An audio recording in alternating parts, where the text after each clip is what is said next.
think the biggest thing here is the Fed really, and this is what I've been, yelling at the top of my lungs, is the Fed has to be so careful here. And so if they trigger a bad recession, we may be stuck in that recession for years. And we may have stagflation, all these negatives. And I think that's a real thing. If I was on the Federal Reserve Board, which I'm not, but if I was, I would be saying, Jerome Powell, be careful here, because you go too hard and too heavy, you're going to trigger this recession, and then we can't get the economy out of that recession.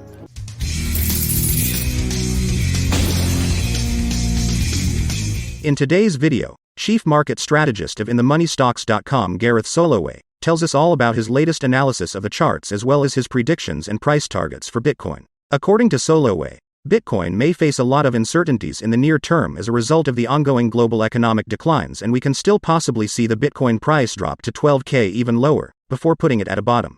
Soloway shares his opinion regarding high inflation rates, the stock market, the crypto market, and the Fed.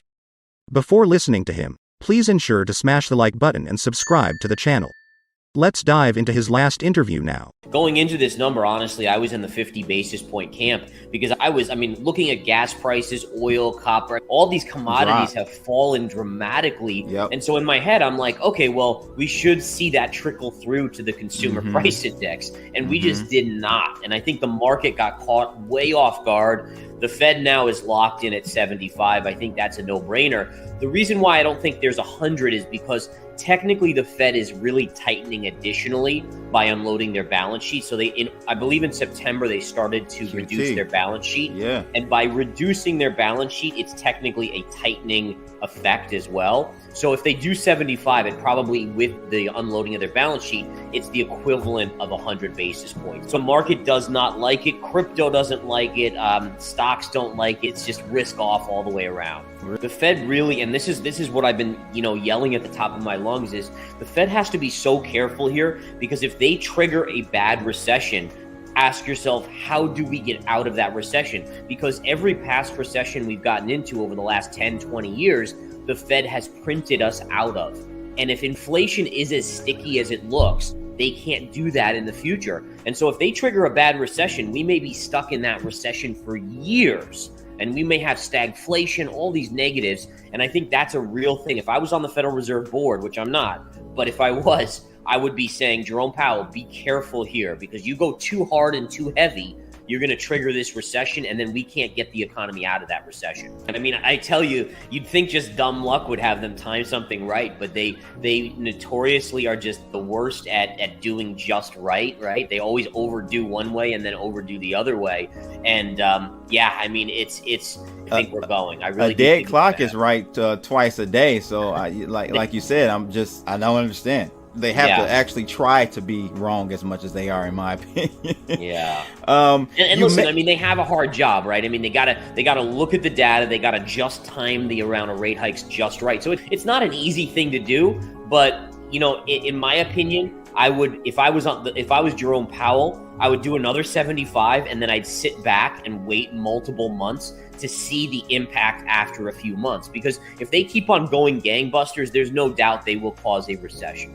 So usually the way it works is that the markets, after today's data, they're readjusting very, very quickly. There'll probably be an additional readjustment for the next couple days. And then by the time you get to Friday, the markets will probably be priced in to 75, maybe 100, and they'll just sit there and kind of go sideways until we get that data from the Federal Reserve. So the market is in that. So anytime the market gets information it didn't expect, it quickly tries to readjust to factor those expectations in. And then until it gets new information, it'll kind of hover around that level. So that's what I'm expecting, some volatility in the next few days, and then getting into a quiet period into the end. And you're talking about a quick adjustment. Look at the NASDAQ down almost 4% today. S&P down 3%. Dow down almost 1,000 points. VIX is it's up 7% today. Oof. What is that? And that's an issue. And I know you've traded for many, many years, but you don't see a bottom until the VIX goes nuts, right? So you want to see 30% move in the VIX where you have that fear, and then you get a bottom. 7% to me, I'm like, meh, that's not a bottom. Just getting started, right? Just getting started. And what it tells me is that the supply chain is still an issue. That's still keeping prices up. It also tells me wage pressures mean that companies have to charge more for their products because they're paying their employees so much more over the past 12 months. And all of these are then negating the drop in oil. I mean, imagine if oil was still at $120 a barrel, where we would be at that point. Oh, my God. So, it's definitely not a good position. And you can see from the market reaction, it freaked out the markets. I mean, this was, in terms of a trader's dream, this is what you love. But an investor, man, you just shake your head at it and you kind of just look to fight another day. This is the NASDAQ 100. And again, look at this, down 4.3% on the day for the NASDAQ 100. That is probably one of the bigger drops we have seen in one day in a long, long time. And what you can really see here is that the market going into the CPI number was rallying up because it thought we were going to see a reduction in inflation, lower inflation data. And in one day, you've wiped out 1, 2, basically 3 up days in a row. You've wiped those, and those were big up days. I mean, the S&P was up over 1% on all those days. You've now wiped it all out in one single day. And that's, technically speaking, that does a lot of damage. The one line I'm really looking at now is from this low in June to this low that we put in early September. That's your big support line. So I'm watching that closely. Can it hold going into the Fed? Do we retest it? Does it break below? I mean, how does it all play out? But if we break this line, guess where you're headed? You're headed all the way down to the June lows right here. And that would be another nasty, nasty sell. Okay, let me ask you this. How were you playing this? Were you neutral? Were you long? Were you short? Yeah, so going into this number today. So yesterday the last couple days I was taking some of my longs off the table. There were stocks like NET and some of these other kind of tech stocks that had rallied significantly. So we were looking to take some of those off the table. And then yesterday I bought SDS and QID, so got exposure to the short side of the S&P. And I'll show you why. I mean, it was really kind of cool to see. If we go to the SPY chart, pre-market, by the way, we were up. And in fact, yesterday, look at this. So as a technician, you had a 4-day up move right into this pivot, which then coincides with this little pivot right there. And then it makes sense. 4 days up, got to have that pullback right off this little area right in here. So I didn't have a ton of short exposure out there, but I certainly got that exposure after that 4-day rally. Crypto-wise, I mean, you're seeing Bitcoin get slammed today. That's a nasty fall on Bitcoin. Now, interestingly enough, it came after 6 up days in a row. So 6 up days, you could argue that you were due for a pullback. The question is it just a pullback to support right here? This is where you should have support right around 20,400. If it holds that, maybe it gets another up move.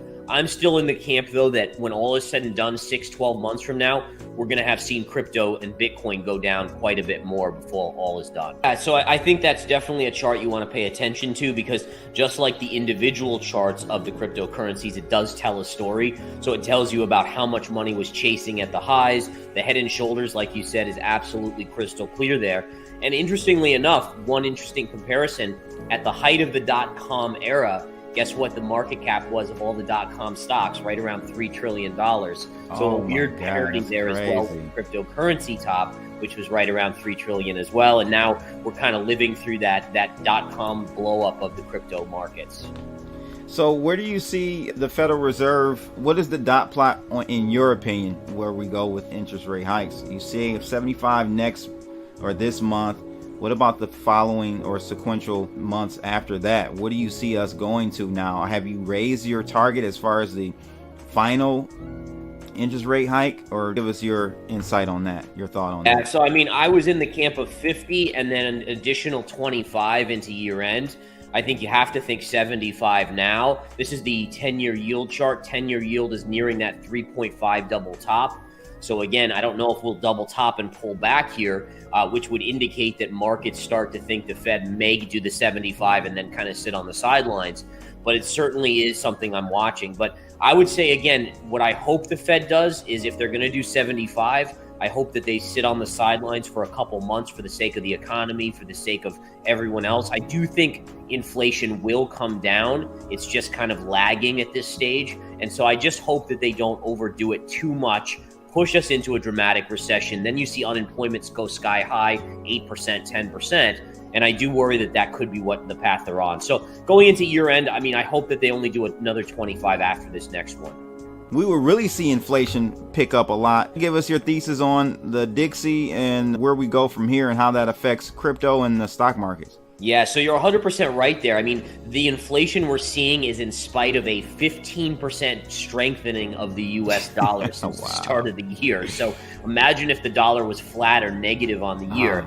That's the one saving grace, I think, that at least if you go to another country, like you can go to Europe right now or Japan, and your dollar goes really far in terms of taking a nice vacation. But needless to say, it is the dollar. And by the way, it's very rare for the dollar to go up and the bond market to drop, meaning yields going up at the same time. That is super, super rare. Not a good scenario at all. That's kind of like the death march, if you will, for the overall economy. So it's something that, again, people are going into the dollar because of safety. They're very concerned about geopolitical things, Russia, Ukraine, China, Taiwan. Then you throw in potential global recession. That's making people buy the dollar. Then the Fed is tightening, which is sucking dollars out of the system. That's strengthening the dollar as well. So all of these factors are kind of coming together to create what I would worry would be that black swan event where you could get some major breakage in the system. And then the question is, you get a major breakage, what's the Fed going to do?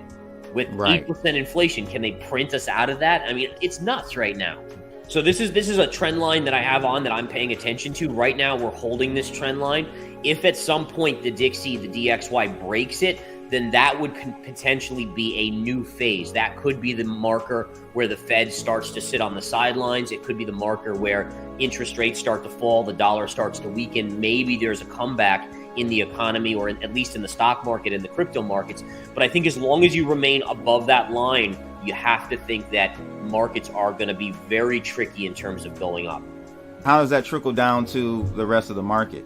Yeah, so the fact that the 2-year is going up and well past the 10-year at this point, that's even more inversion of the yield curve, right? And basically, inversion of the yield curve is the market telling you that a recession is coming. So again, it's been a great historical predictor. The fact that we're this kind of inverted is even worse for the overall economy in terms of a kind of a signal of what is to come.